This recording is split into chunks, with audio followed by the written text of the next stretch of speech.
Hello, I'm Melissa Warner, Secretary of Psychedelic Research in Science and Medicine, PRISM, an Australian charity established in 2011 to initiate, coordinate and support research into applications of medicinal psychedelics and related technologies to enhance wellbeing. PRISM has been dedicated for the last decade to supporting research into the therapeutic potential of psychedelic assisted therapy. Our team has broad-ranging experience in clinical trial development, therapy, law, science communication, harm reduction, and social benefit development. We facilitate the translation of expert knowledge through our research network and consultation. PRISM's medicinal research program seeks to develop evidence-based treatments that reduce suffering, enhance our understanding of well-being, and illuminate the study of consciousness itself. PRISM practices with the values of open science, transparent and accessible knowledge that is shared and developed through collaborative networks with the world to benefit. Through our collaboration with Edith Cowan University, Murdoch University and Abbotsford Private Hospital, the first Australian received an MDMA Assisted Psychotherapy session with PTSD this year. This trial was led by co-founder of PRISM, Dr. Stephen Bright, alongside Dr. Petra Skeffington, and PRISM Executive Director Martin Williams.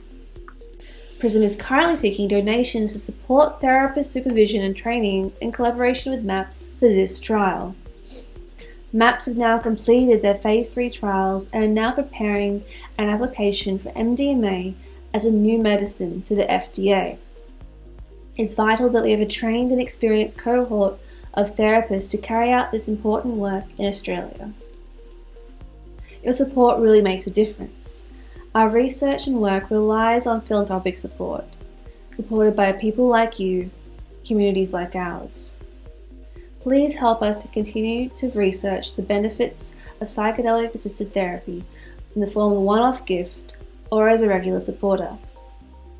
Please enjoy the following exploration of Australia's first trial of MDMA assisted psychotherapy for PTSD with Dr. Stephen Bright and Dr. Petra Skeffington, the lead therapist on this project.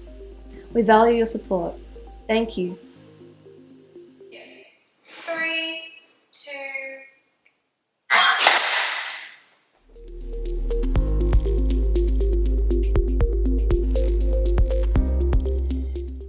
So this will be the first clinical trial of MDMA-assisted psychotherapy in Australia, and so the importance of us doing this first step is to iron out the crinkles, to understand how we can do this safely in Australia, and ideally if we iron out the crinkles then we can scale it up and conduct larger scale studies. I mean, there's already Phase 3 trials that have been completed. One's been completed, one's underway in the US, others in Europe, so I don't think we need in Australia to demonstrate that it works. That research has already been done overseas, but we need to at least demonstrate that we can do it safely and ideally help people at the same time. There's a lot of enthusiasm around this therapy at the moment, but we don't have anybody trained in Australia that can provide it. And so I think it's important to have therapists that are trained in Australia that can then train up other therapists in Australia so that we can scale up the research. Our study is a very small study, but the purpose being just to see whether, to see how we can deliver this safely here in Australia, and ideally then scale that up and train up other therapists so that other therapy teams are able to engage in clinical research with MDMA here in Australia.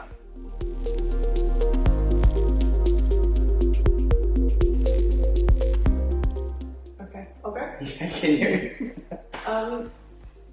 So I think some of the difficulty that people have in engaging with our standard treatments for PTSD is that it really requires you to engage with your trauma experience and to stay within what we would call a window of tolerance to be able to reprocess, rethink, build a new relationship to what the experience was, to the memories, and also with yourself and how you are in the world.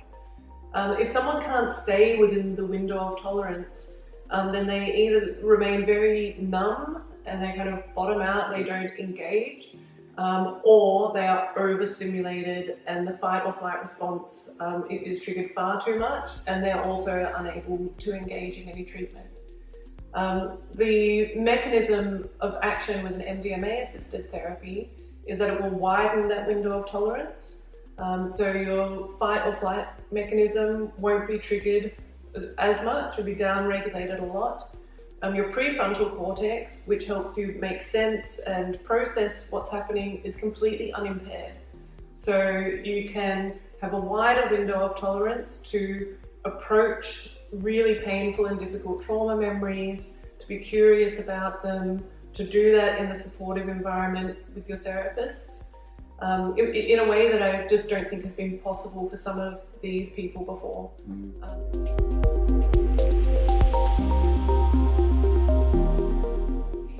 Sometimes in therapy, like the psychoanalytic model, there's the expert that's coming in there, where this really is, it does really feel like everybody's sort of on the same level to some degree.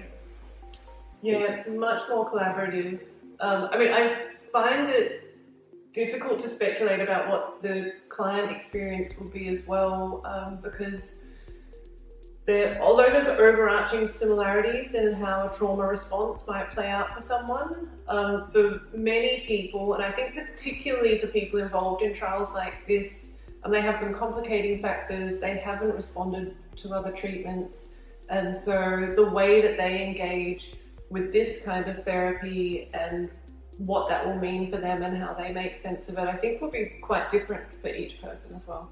I think one thing I took away from the training that we did and watching the videos is, having done trip sitting work at festivals, I tended not to really see people having a challenging time with MDMA. It was primarily the more traditional psychedelic drugs. And so I felt like doing MDMA therapy would be fairly straightforward because MDMA makes people feel good. But having watched the videos, people were not having a good time.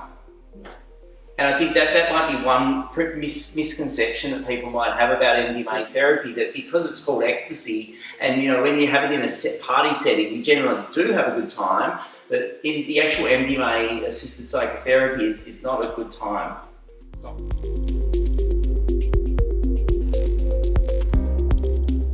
Well, they had all the parts to it. There's 5 parts to the training now, and the final part is the supervision of the MDMA session. So all of the sessions that we do are video recorded, and we have a therapist in the US who's going to watch the videos and provide us with some feedback on what we're doing well and what we can do better.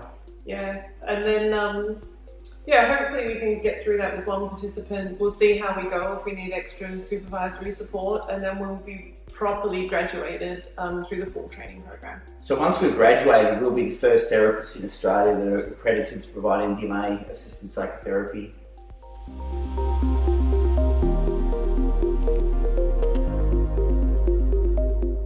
Wind up. So this research is running on the smell of an oil rag. Everybody's donating their time. Petra's donating her time. I'm donating my time. The psychiatrists are donating their time. The hospital's donating a bed. MAPS has donated the MDMA. The training we've had up to date has been provided for free by MAPS. We just had to pay for the accommodation in the Netherlands. And so the final part of the training, MAPS requires a payment for the supervision. And so we need $3,000 to pay for that supervision component so we're able to complete the training, but also, more importantly perhaps, is to get the supervision to make sure what we're doing is what we're meant to be doing.